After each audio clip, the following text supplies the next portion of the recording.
generally, speaking, I'm part of the tech banking team of Maerki Baumann. That means we service clients that have anything to do with blockchain, NFTs, Web3, digital assets, whatever you call them. We do take care of these clients, help them to develop, and provide banking services to them. Your services, maybe you can go a bit more into detail. Do you do you provide the classical banking services, or do you also help them structure, let's say, decentralized finance products, tokens? How far do the services go? The main focus definitely is on banking products and banking services, but this actually means for us also that we provide wallets and trading possibilities in digital assets, transfers of digital assets into us and to external wallets. We also have possibilities to support clients when it comes to tokenization, and also work with them if they need a partner that helps them to store, to provide custody for NFTs. That's so interesting, because I mean, that's the main problem that clients in the art world live through. They are interested in digital art protected by NFTs, but they have no clue how to open a wallet. Honestly, this is a nightmare to me as well. Absolutely. And how do I need to imagine your service? Can I come and tell you, I would love to buy NFT XYZ, and then you help me? We can do this, yes, and basically this is one option. The main focus of our services is twofold. One is the education to understand what are you actually buying, what is this nature of an NFT, how does it work, how does it represent a piece of art, or is it actually the piece of art, and also how the technical background is, so that the person that wants to buy and or invest in digital art has a better understanding what he or she is heading to. And the second part is actually providing custody wallets for these clients that have these crypto assets maybe on their tablet, on their mobile phone, and don't know what to do with it because they want to store it in a safe place. What we can offer is that we create a kind of a vault for their individual pieces of art. We can store them in this digital vault, and it's protected from any theft or any damage. And what we then do is also occasionally remind the clients, listen, there is an update on the database that is necessary to link your NFT to, and the client also sees this piece of art as part of his wealth in an asset statement. What we do not do is that we ask the client for the actual current value of this piece of art. We definitely need to check how he bought it, why he bought it, where did he buy it. So kind of a combination of a check of the provenience of a piece of art, how does it come into being with the artist, etc. On the other side, also how the money came to the client so that he could buy this piece of art.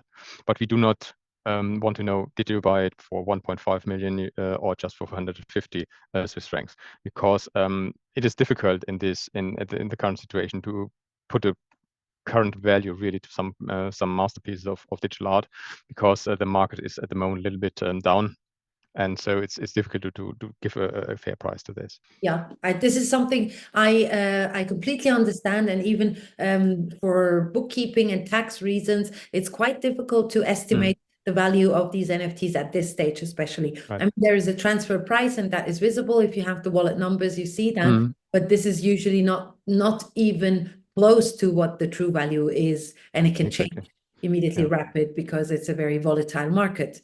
I get that. And if a client has more than just some NFTs with us, we also produce a tax report for him, so they can submit this with his securities and his liquidity to the tax authorities. And if then we had put a certain value to this NFT, this would just cause different difficulties for every party involved. For us, where do you get this price from? And for the client, you have to, depending on where you are, you have to pay tax on the value of the masterpiece, or you have to explain how the valuation came into being.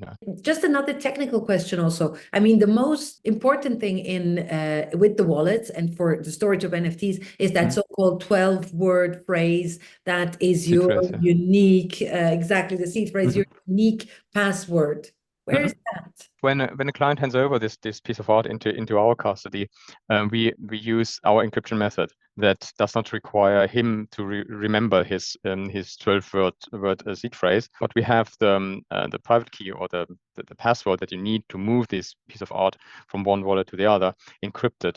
We have it encrypted in a physical box that is accessible only for certain persons, and only 2 persons in combination are able to move to open this box for transfer of these digital assets. And so the client does not have to take care of wallet addresses or private keys. The only thing that he or she needs is access to his in-banking with us, and there he sees everything, and he can move the digital assets somewhere else. You can move it to another ledger, to move it to another wallet, and from this place, then he or she can sell this piece of art or do other things with that. I'm sure that this was technically quite difficult to produce and to implement your banking system, because if I understand this correctly, the part where the NFTs are stored is blockchain based as well within your bank. You had to implement it. Correct. Do you know any other technicalities or banks that are able to do such technicalities? That must have been a huge project of yours.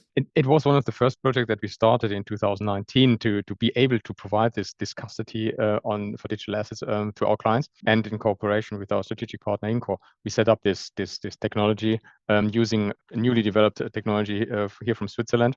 There are some other banks that also have similar solutions. However, there are not many that also provide custody for NFTs, and some are very specific, so they only want to provide custody for real-world asset, as it's called, that represent either watches or paintings or cars, but not the actual NFTs that may be not representing a piece of art, but be the piece of art. Oh, okay. So you even know about clients who would have, let's say, one of these sneaker NFTs with Nike, and then they can store the sneaker itself once it's edited. And they can do this. The technology that we have doesn't cover all variations of NFTs, of course. We start with a rather common setup of 721 ERC 721 tokens, but basically it's agnostic to the contents of the NFT. So it could be a painting, it could be a column of figures, it could be sneakers or any other piece that is included in this NFT. For us, it's I think one of the selling propositions is also that you can detach the piece of art from a person and a person's smartphone or other technical device. You can say, okay, we are a gallery. We have 5 people, and each one should have access to these NFTs, or only 2 of us should have access to the NFT. And so we can use the traditional way of signing rights that banks usually provide to accounts to define who should have access to the NFT, who should be able to move it, who should be able to see it. And I think that also makes it more professional for the gallery, and also easier to manage. So if somebody leaves the company or joins newly, then it's easier to add this person or remove that person from the signatory list. Then, okay, now you have to make sure that you really give up the seed phrase. You don't really have any copy of the private keys and all these things that may happen if you have an ambiguous technology setup, to put it that way. Yes, or a simple access to your MetaMask wallet. Right. We were talking about tokens before. Let me just enter that subject quickly. I don't want to go too much into details, but token raise, especially in fields where cryptocurrencies are widely spread and companies embrace that largely, especially the UAE, but also here in Switzerland, in Zug. Token raises seem to catch up with regular IPOs, or seem to make funding quite easy and possible. Do you support clients who would come with a business model or business idea and wish to enhance their business or finance their business through a token raise? Right from the beginning, when we started to offer this, we thought of this idea, because at that time in 2018 there was a huge hype of ICOs in Switzerland. Yeah. And meanwhile, the regulation has developed and all the requirements to do this.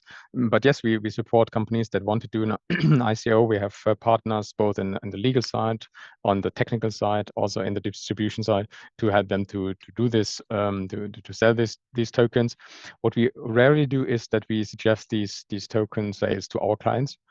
Because of potential conflicts of interest. Because on the one side we have the client who needs some additional assets. On the other side we have clients that want to invest their money in a careful and risk averse way. But generally, when there is an interest, let's say a client wants to be more exposed to payment services, and there is a company that wants to do an ICO to grow its payment services, we can bring them together, and then let's see what happens. Amazing. That's a great opportunity, and also, in my opinion, a fast-growing market. That's correct. Yes. Yeah. See quite some different ways of token issuances, partly as in a more or less traditional way of ICOs, but also with smaller audiences or special conditions that are stipulated for the cases, what you get for what kind of token you get, when do you get this token, etc. So it's very differentiated. Meanwhile, what is possible. And is that something that a startup can afford to do, or are there running or initiating costs that are already quite high? To be honest, I'm not too much aware of what costs are included in this token sale. I mean, we see the cost that we charge for this, that is something about 10,000 Swiss francs for the whole process. Yeah. But this also includes all the investor checks, etc., and working with escrow agents. But they also the other parties like lawyers and regulators and consultants charge some things, and so it could be I don't know, maybe end up with some 50, 60, 70,000, depending also how much on marketing you want to spend. Of course, but you're not throwing 500,000 to get to. No, definitely not. But it's not as cheap anymore as for 5 years ago. How do you personally perceive? Let's get back a bit to the art market. I mean, your clients are high net worth individuals. Did you note an increase in the interest in NFTs in the art market? Do your clients start to collect, or is this still quite reluctant due to the bad reputation of NFTs? What is your personal experience there? We see at the moment quite some reluctance when it comes to NFT purchases. People try it out, knowing now that quite a lot of them are rather cheap, and it's maybe just fun to have to buy for a couple of bucks a nice gimmick like piece of art. The serious investors are standing on the sideline, I guess. I think for them it is necessary that the larger art events like Art Basel and digital art events here in Switzerland and abroad make inroads into the traditional world and say explain what actually the benefit is, and also the additional value, the added value that these digital pieces of art can provide in complementing physical art pieces, or being something totally segregated from physical art, and that also has some advantages, that you can move it easily. You don't have to take care of storage. You don't have to be careful where to hang it, what to do with it, and curating it for exhibitions is also rather easy. That has changed a lot. I mean, digital art was there many years before we had NFTs, but ever since, the focus is on what is now still art. Is a Bored Ape a piece of art? Well, it's a piece of lots of money, but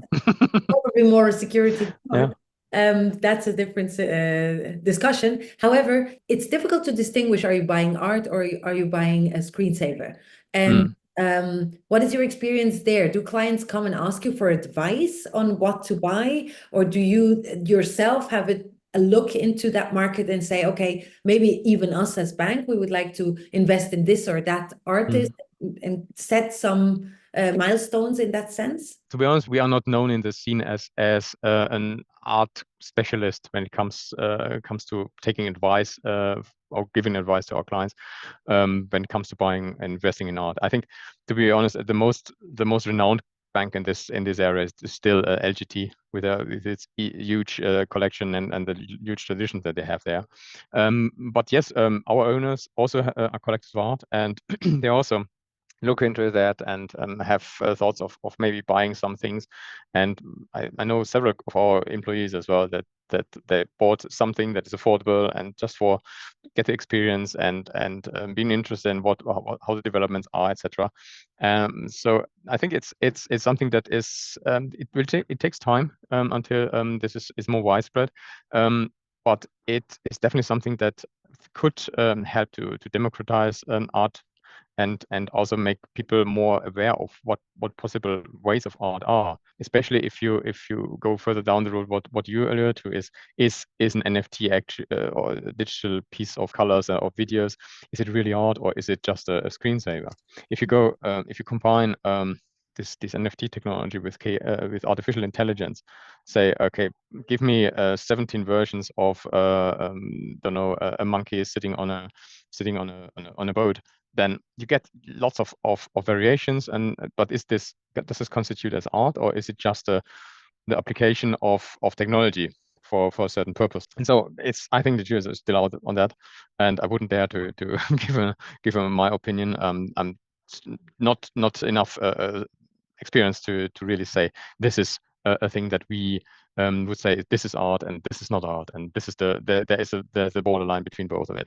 I think that's also the question of interpretation and what the artist really implied with this. Yeah, I absolutely agree. And I mean, throughout time, it was always a big question on what is received as art, perceived as art, and what is handcraft, for example, or what is simply not on the level of being art. At the end of the day, it's a definition of art. Does it touch you? Does it touch you? Does it give you emotion? Does it give you a mirror of humanity in a certain sense? And I mean, only time will tell at the end of the day. But it's an interesting experiment and an interesting direction that we're living into. Another subject that we touched recently was the implementation of NFTs into the so-called metaverse. I mean, let's take it from a very simple example, having a gallery, an art gallery, or your personal gallery that you can show your NFTs in a metaverse surrounding. Is this something that is interesting to you as a bank? And do you have a project there or a development for your clients? Yeah, this is something where we were developing for quite some time now, and so far we have implemented a digital version of our bank. It looks totally different than the actual bank, but it's a room to come together and to discuss things and to get informed about the services that we offer. And the next stage will be that we want to provide art gallery for our clients, so totally anonymously. So it's there won't be the unless the client wants the names of the owners on these NFTs, but basically to provide a room that is both representative, also easy to access, nice to look at, and easy to navigate in, to show to give our clients the possibility that they can show their NFTs to the greater public or to their friends and say, okay, look, this is my collection of XYZ, and you don't have to share it on one small screen or hand it around on your smartphone, but you can really send out the link, and then the interested persons can have a look at it, walk through the room, see it from different perspectives, and so get a better impression on what it actually is. That's amazing. I mean, that's a great project that you have there. And I think that also meets the requests of people who are in the NFT space, in the NFT art space. What do you think? Is it mandatory that you can use these spaces with VR goggles, or what is your perception of VR in that sense? Is it necessary, or is it good enough on the screens that we have? I mean, there are various technical platforms to use this metaverse. The ones that we've seen are easy to use. The more common ones are rather widespread because of the ease of use, and that you can access it also through a desktop or a tablet, and that makes this easier. Of course, it is much more impressive if you have this Google goggles on your head, and you can move freely around. You just can jump and go forward and backwards, change the perspective, and that's really much more impressive. On the other side, it's just a difference between a 2D video game and a 3D video game. It's totally a different experience, but for the sake of an NFT, the 2D view is totally sufficient. What do you believe is the future of NFTs? I mean, NFTs was declared dead many times already. And as you said, the market or the interest is reluctant, the market is in decrease. What do you think? Where will we stand 5-10 years from now? I believe that in 10 years' time, we definitely will have various good applications for NFT technology. That's for sure. In 5 years' time, I think we will see a return of the NFT art. I'm quite sure. The challenge will be really to get this in the minds not only of the collectors, but also in those that are that study art and that are young artists. So because if the universities and art institutes don't teach the artists of the future how to use technology and what the advantages are of NFTs for their later income and for their later benefit, then NFTs will have a difficult future. But I believe that most of the people will be willing to learn and willing to understand that this technology can help them to be a different artist, to have a wider reach, to be get a global audience. And of course, in the end, it will probably be something like we experienced 30 years ago with the internet. Today we don't know what the outcome will be, but it definitely will be there, and definitely there will be artists that work with these digital means and use technology for their artwork.